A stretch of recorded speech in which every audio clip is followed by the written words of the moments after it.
یہ لاڈلی قوم تھی, اللہ نے ان میں بہت سارے پیغمبر بھیجے, موسیٰ کلیم اللہ بھیجے جنہوں نے ان کو فرعون کے تسلط سے آزاد کرایا. اتنے سارے معجزے دیکھنے کے بعد جب ان کو حکم ہوا اللہ کی راہ میں جہاد کرو تو انہوں نے کیا کہا, اذهب انت وربک فقاتلا انا ہاہنا قاعدون, اے موسیٰ تو اور تیرا رب جا کے لڑ, ہم یہیں بیٹھ کے تماشا دیکھ رہے ہیں. اللہ نے کیا کیا ہے, ابراہیم علیہ السلام کے جو دو بیٹے تھے نا, ایک اسماعیل اور ایک اسحاق, تو اللہ نے نبوت کہاں شفٹ کر دی, اسماعیل علیہ السلام کی اولاد میں, کہ اب جو آخری پیغمبر آئے گا وہ اسحاق علیہ السلام کی اولاد میں نہیں ہوگا, وہ بنی اسرائیل میں سے نہیں ہوگا. اسرائیل یعقوب علیہ السلام کا لقب ہے, یعقوب علیہ السلام کی اولاد میں نہیں ہوگا. وہ کس کی اولاد میں ہوگا, اسماعیل علیہ السلام. ان کے اندر دو بیماریاں, ایک حسد کہ فلاں کو نعمت کیوں مل رہی ہے, اور ایک دنیا سے محبت. قرآن کہتا ہے یود احدہم لو یعمر الف سنہ, ان میں سے ہر شخص چاہتا ہے کہ کم سے کم اس کی عمر کتنی ہونی چاہیے, 1000 سال.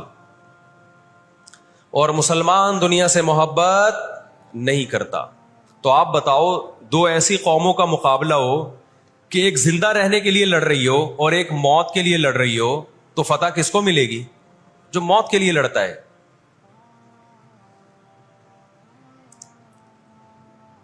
پہلے حضرت عیسیٰ علیہ السلام کا انکار کیا, اللہ نے عیسیٰ علیہ السلام کو ماں کی گود میں زبان دی کہ میں ولد الزنا نہیں ہوں. انہوں نے وہ معجزے اپنی آنکھوں سے دیکھے, مگر کیوں نہیں مانا, اس لیے کہ اپنی چودراہٹ جا رہی تھی.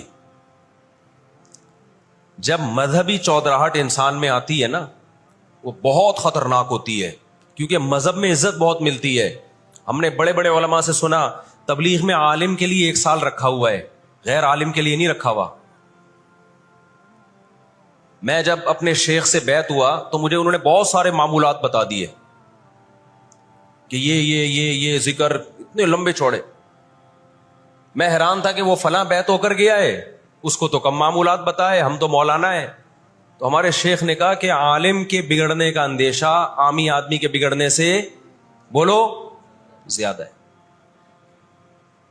عزت بھی ملتی ہے جب علم ہوتا ہے, شہرت بھی ملتی ہے. عزت, شہرت, دولت, یہ 3 چیزیں انسان کی کھوپڑی کو کیا کرتی ہیں, بولو خراب. تبھی تزکیہ نفس جو ہے نا, تزکیہ نفس, جس کے پاس بھی علم ہے, آج یوٹیوب پہ بہت سے اسکالرز ہیں, ادھر ادھر سے علم حاصل کر لیا, کسی بزرگ سے باقاعدہ تعلق قائم کر کے اپنا تزکیہ نہیں کروایا, تو وہی علم ان کا گمراہی کا پھیلانے کا ذریعہ بن جاتا ہے. قرآن کیا کہتا ہے, ان لوگوں میں انا پیدا ہو گئی, ہم نے ان کو علم, یہودیوں کو علم پر بھی دنیا کا علم بھی دیا, دین کا علم بھی دیا, اور داؤد اور سلیمان علیہ السلام کے ذریعے دنیا میں ان کی خلافتیں قائم ہوئی. تو بجائے اللہ کے شکر گزار بننے کے, تکبر سے کھوپڑی آؤٹ ہونا بولو شروع. اللہ سے کوئی نہیں لڑ سکتا. جب تکبر آئے گا آپ کے اندر, بجائے اس کے کہ آپ اللہ کا شکر ادا کرو, بہت بڑے حصے پر یہودیوں نے حکومت کی ہے. ایسے ایسے پیغمبر اللہ نے یہودیوں کو دیے جو نہ عیسائیوں کے حصے میں آئے نہ مسلمانوں کے حصے, یعنی کثرت کے اعتبار سے اتنے زیادہ. ہمیں اللہ نے سید الانبیاء دیے محمد صلی اللہ علیہ وسلم, ہم پر سب سے زیادہ احسان ہے. لیکن کثرت کو دیکھا جائے تو جتنے کثرت سے پیغمبر یہودیوں کے پاس آئے, اتنی کثرت سے پیغمبر کسی اور قوم کے پاس نہیں آئے. پھر اللہ نے داؤد اور سلیمان علیہ السلام کے ذریعے ان کو بڑی بڑی حکومتیں دیں, بیت المقدس ان کا مرکز بنا. لیکن اللہ کا شکر گزار بننے کے بجائے تکبر سے کھوپڑی آؤٹ ہونا شروع ہو گئی. اللہ نے ان سے نظام حکومت لے کے کس کے حوالے کر دیا, بیت المقدس کا, عیسائیوں کے حوالے کر دیا. عیسائی بہت تھوڑے تھے, لیکن اللہ نے ان تھوڑوں کو ان طاقتوروں سے لڑوایا, اور اللہ نے ان کو مغلوب کیا. ان کے ہاتھ سے بیت المقدس نکلا, اور اس کے بعد سے اب تک ان کے ہاتھ میں بیت المقدس نہیں آیا. مسلمانوں کے پاس آ گیا, ان کو نہیں دیا اللہ نے. 18ویں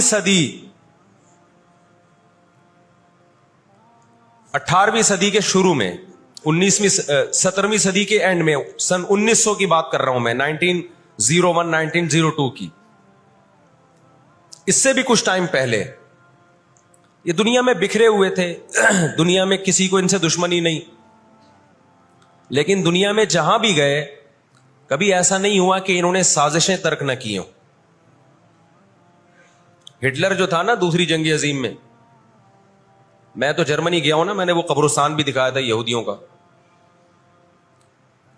ہٹلر نے یہودیوں پہ بہت زیادہ ظلم کیا، جو بالکل غلط کیا۔ ہم اس ظلم کو کبھی بھی حوصلہ افزائی نہیں کرتے، دیگوں میں اٹھا اٹھا کے زندہ ڈال دیا کرتا تھا۔ ہم اس عمل میں ہٹلر کی بالکل بھی حوصلہ افزائی نہیں کرتے، اس عمل کو اپریشیٹ نہیں کرتے، لیکن اس نے ایک تاریخی الفاظ کہے تھے، اسے پتا تھا دنیا مجھے برا کہے گی بعد میں کہ لاکھوں یہودی مار دیے میں نے۔ اس نے کہا میں چاہتا تھا سب کو قتل کر دیتا، ایک بھی زندہ نہ چھوڑتا، لیکن کچھ میں زندہ چھوڑ کے جا رہا ہوں تاکہ دنیا جب مجھے یاد کرے گی نا کہ یہودی ظالم تھا تو دنیا کو پتا چلے گا کہ میں نے ان کو قتل کیوں کیا۔ کچھ چھوڑ کے جا رہا ہوں، یہ چین سے نہیں بیٹھیں گے، دیکھنا کرتے کیا ہیں یہ۔ آج ہٹلر زندہ ہوتا، ہٹلر اگر آج زندہ ہوتا، دنیا کہتی کہ تو بندہ ٹھیک نہیں تھا لیکن بات ٹھیک کر کے گیا ہے۔ جیسے مشرف بندہ ٹھیک نہیں تھا لیکن بات، اس نے کہا نا دنیا کس کی زبان مانتی ہے؟ ڈنڈے کی، بات ٹھیک کر کے گیا ہے۔ اور میں آپ لوگوں کو بھی کہتا ہوں، آپ کا گھر بھی ایک چھوٹی سی ریاست ہے، گھر میں آپ کا روب ہوگا تو صحیح چلے گا، گھر روب نہیں ہے تو بھی دماغ سے نکال دو کہ میں محبت اور امن شانتی کے ساتھ گھر صحیح چلے گا۔ امن شانتی سے ہی چلتا ہے گھر، روب کا ہونا بھی کیا ہے، اس کے بغیر نہیں ہوتا گزارا۔ سمجھتے ہو کہ نہیں؟ تو اللہ نے آدمی کو آدمی اس لیے بنایا ہے کہ اس کا تھوڑا روب رہے گھر کے اندر، روب ختم تو گھر سے بڑی مصیبت پھر کوئی نہیں ہے۔ دنیا بھی اسی اصول پہ چلتی ہے۔ تو 17ویں صدی کے آخر میں ان کو خیال ہوا کہ ہم اتنے سکون سے بیٹھے ہوئے ہیں، اب تک دنیا میں کچھ الٹا پلٹا ہوا کیوں نہیں ہے؟ ان کو خیال ہوا یہودیوں کو۔ قرآن نے ان کے بارے میں کیا کہا؟ ضربت علیہم الذلہ، ہم نے ان پر ذلت کو دے مارا ہے۔ آپ کو پتا ہے کہ یہود کا لفظ اتنی بڑی گالی دنیا کے لیے بن گیا تھا۔ ایران میں بہت زیادہ یہودی ہیں، پتا ہے آپ کو؟ اسرائیل کے بعد سب سے زیادہ یہودی ایران میں ہیں، لیکن انہوں نے اپنا نام ایران میں یہود نہیں رجسٹرڈ کروایا، کلیمی رجسٹرڈ کروایا ہوا ہے، موسیٰ کلیم اللہ کی نسبت۔ کیوں؟ ان کو پتا ہے کہ یہود کا لفظ دنیا میں کیا بن چکا ہے؟ گالی۔ شرم آئے گی کسی کو بتاتے ہوئے کہ میں یہودی ہوں، اس لیے ایران میں انہوں نے اپنے آپ کو رجسٹرڈ کس نام سے کروایا ہے؟ کلیمی کہتے ہیں ان کو۔ میں مانتا ہوں سارے یہودی ایسے نہیں ہوتے، میں نے پہلے وضاحت کر دی، ہمیں یہودیوں سے دشمنی نہیں ہے، کیونکہ قرآن جہاں یہودیوں کی برائی بیان کرتا ہے وہاں قرآن یہ بھی کہتا ہے لیسوا سواء، سارے ایک جیسے نہیں ہیں۔ قرآن اعتدال سے بات کرتا ہے، سارے ایک جیسے نہیں ہیں، لیکن جتنا شر اور فساد اس قوم میں ہے قرآن کہتا ہے کہ اتنا دنیا میں کسی اور قوم میں نہیں ہے۔ لَتَجِدَنَّ أَشَدَّ النَّاسِ عَدَاوَةً لِلَّذِينَ آمَنُوا الْيَهُودَ، اللہ کہتے ہیں تو مسلمانوں کا سب سے بڑا دشمن، دنیا کی جتنی قومیں ہیں ان میں سب سے بڑا دشمن کس کو پاؤ گے؟ یہود کو پاؤ گے،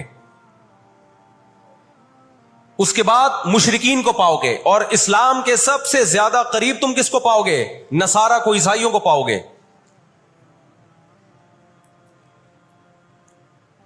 تو ان کو بہت عرصے سے، صدیوں سے کچھ دنیا میں ہوا نہیں تھا، تو ان کو بیٹھے بیٹھے پریشانی ہونا شروع ہو گئی۔ چند ان کے فسادی لوگ جمع ہوئے اور انہوں نے کہا کہ بھئی دنیا میں ہر قوم کے پاس ایک ملک ہے، ہر مذہب کے پاس ایک ملک ہے، تو ہمارے پاس بھی ہونا چاہیے۔ حالانکہ یہ بات ہی غلط ہے، دنیا میں ہر قوم کے پاس ملک نہیں ہے، دنیا میں لاکھوں قومیں ہیں، ملک تھوڑی لاکھوں ہیں۔ پاکستان میں کتنی قومیں ہیں؟ سرائکی ہے، پنجابی ہیں، اردو ہیں، پٹھان ہیں، بلوچی ہیں۔ اگر قومیت کی بیس پہ ملک بنانا شروع کر دیں پھر تو ایک ایک انچ کے ملک وجود میں آئیں گے، پھر سرائکیوں میں جائیں گے تو سرائکیوں میں 20 قومیں ہیں، پٹھانوں میں جائیں گے, پٹھانوں میں 40 قومیں نکلیں گی. مہاجروں میں جائیں گے, ان میں صدیقی الگ ہے, ہاشمی الگ ہے, 20 قسم کے, بہاری الگ ہے. وہ تو قوم در قومیں بٹتی چلی جائیں گی. انہوں نے کہا دنیا میں ہر مذہب کے پاس ایک ملک ہے. حالانکہ یہ بات بھی سکھوں کے پاس کوئی الگ ملک ہے, کوشش کر رہے ہیں وہ بنانے کی, لیکن اب تک کی رپورٹ کے مطابق نہیں ہے. بہت ساری دنیا میں مذہب ہے جن کے پاس کوئی کنٹری. مذہب کی بیس پہ حکومت دنیا میں 3 قوموں نے کی ہے, مذہب کی بیس پہ, جو آسمانی مذاہب ہیں, یہود, عیسائی اور مسلمان. پہلی جنگ عظیم ختم ہونے والی تھی, دنیا امن و امان کی طرف آ رہی تھی, ان کو وہ دنیا کا امن پسند نہیں آیا. انہوں نے جناب طے کیا کہ ہمیں ایک ملک ملنا چاہیے. ان کے بڑے بیٹھے, کسی نے کہا افریقہ میں ہونا چاہیے, کسی نے کہا فلاں جگہ ہونا چاہیے, کسی نے کہا فلاں جگہ ہونا چاہیے.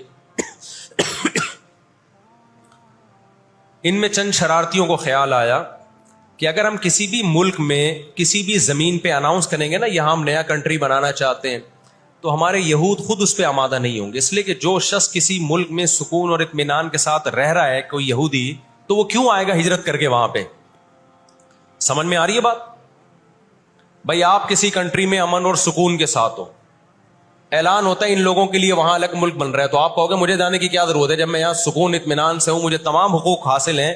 یہودیوں کو پوری دنیا میں ہر قسم کے حقوق حاصل تھے, اور سب سے زیادہ یہودیوں کے ساتھ اچھا سلوک مسلمان خلفاء نے کیا ہے. یہودی خود اس کے معترف ہیں کہ مسلمانوں کی اور ہماری جنگیں وہ بنو قریظہ اور بنو نذیر کے بعد, وہ جو مدینہ کے دور میں, اس کے بعد کبھی بھی نہیں ہوئی ہیں. مسلمانوں کی لڑائیاں یا تو اہل فارس سے ہوئی ہیں, ایران جو پہلے کا ایران تھا, یا عیسائیوں سے ہوئی ہیں, یہودیوں سے جھڑپیں نہیں ہوئی ہیں. تو ان کو خیال ہوا بیٹھے بیٹھے کہ ہمیں الگ ریاست چاہیے. مختلف جگہوں کا سلیکشن ہوا, سب ریجیکٹ ہو گیا. تو صہیونیوں کو خیال آیا کہ اگر ہم بیت المقدس کا نعرہ لگاتے ہیں کہ ہمیں بیت المقدس دوبارہ چاہیے, یہ ہمارے آباء و اجداد کا وطن ہے, تو الگ ریاست کا منجن بہترین طریقے سے بک سکتا ہے.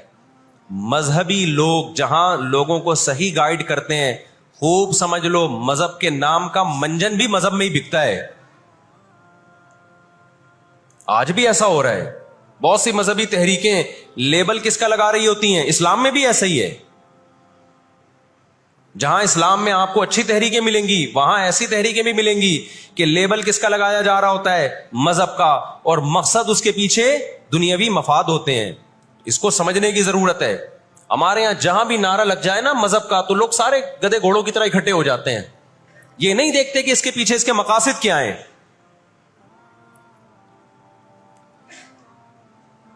تو نعرہ یہ لگایا گیا, اللہ کرے میں جلدی سے مختصر ہسٹری سمیٹ دوں پھر آپ کے سامنے بات رکھوں. نعرہ یہ لگایا گیا کہ چونکہ بیت المقدس ہمارا تھا, یعقوب علیہ السلام, یوسف علیہ السلام, موسیٰ علیہ السلام اور جتنے پیغمبر گزرے, یحییٰ علیہ السلام, زکریا علیہ السلام, ان سب کا مرکز کون سی جگہ ہے؟ ارض مقدس فلسطین. تو فلسطین کے نام پہ پوری دنیا سے یہودیوں کو فلسطین میں جمع کرنا ہمارے لیے پاسبل ہے.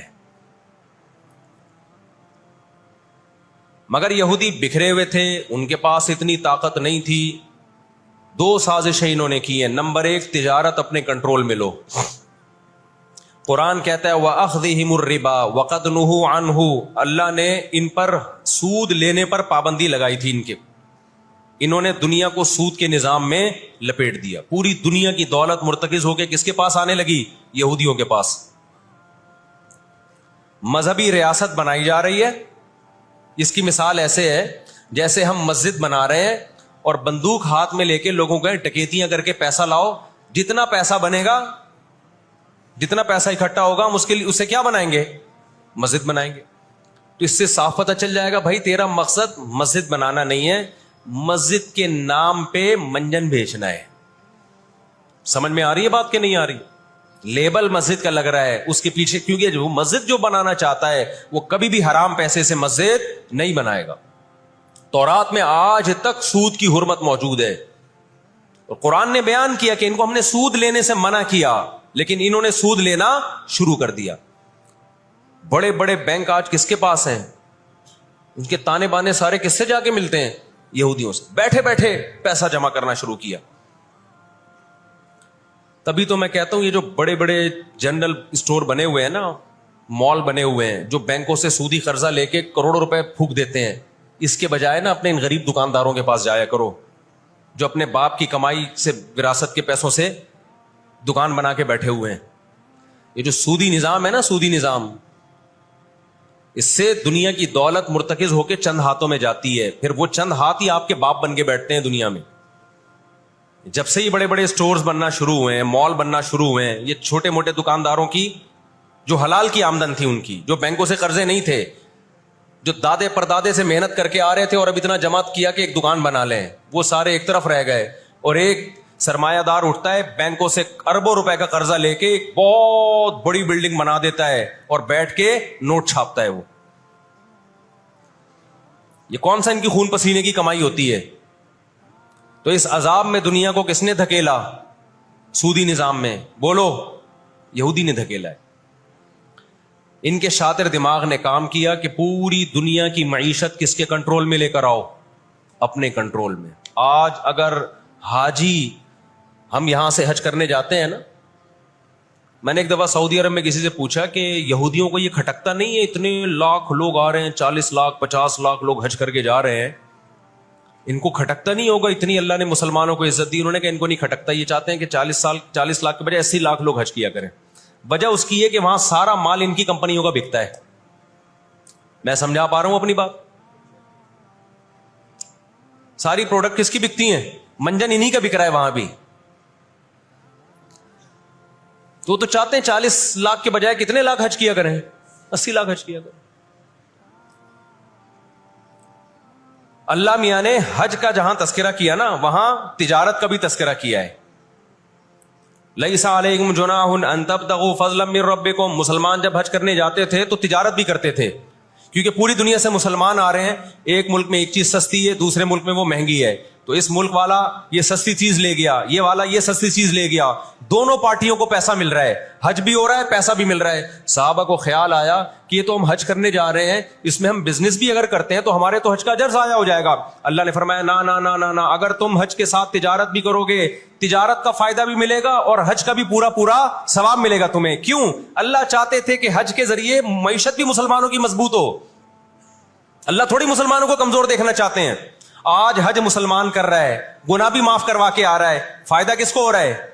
یہودی کو ہو رہا ہے. میں نے وہاں سعودی عرب میں کسی بڑے سے پوچھا, میں نے کہا یار آپ مسلمانوں کی پروڈکٹ یہاں کیوں نہیں بیچتے؟ انہوں نے کہا ایک دفعہ ہم نے پاکستان سے مرغی منگوائی تھی, چکن پاکستان سے منگوائی تھی تاکہ بلا شک و شبہ حلال ہو, ان سب کو پتا ہو کہ حلال ہے. ایک دفعہ بھیجی, اس کے بعد 2 نمبری کی ان لوگوں نے, تو سعودیہ نے بین کر دیا. آپ کے جتنے مسالے ہیں نا, میں نام نہیں لے رہا کمپنیوں کے, ایک ایک کا نام لے کے بتاتا. میں ابھی مسقط ایک ہفتہ رہا ہوں, میں نے وہاں دبا کے بد پرہیزی کی ہے. لڈو بھی کھائے, مٹھائیاں بھی کھائیں, بریانیاں بھی پھوڑی, ایک دفعہ پیٹ خراب نہیں ہوا. جرمنی گیا, پھوڑ پھاڑ کے آیا, پیٹ خراب نہیں ہوا. سعودی عرب گیا, پھوڑ پھاڑ کے آیا, پیٹ خراب نہیں ہوا. یہاں آیا ہوں, کھچڑی کھا کے پیٹ خراب ہو جاتا ہے. پتہ نہیں کیا کھلا رہے ہیں یار ہمیں. مسقط میں نے پوچھا یار یہاں پیٹ نہیں خراب ہو رہا؟ انہوں نے کہا یہاں آپ کے مسالوں پر پابندی ہے, پاکستان سے مسالوں پر یہاں کیا ہے؟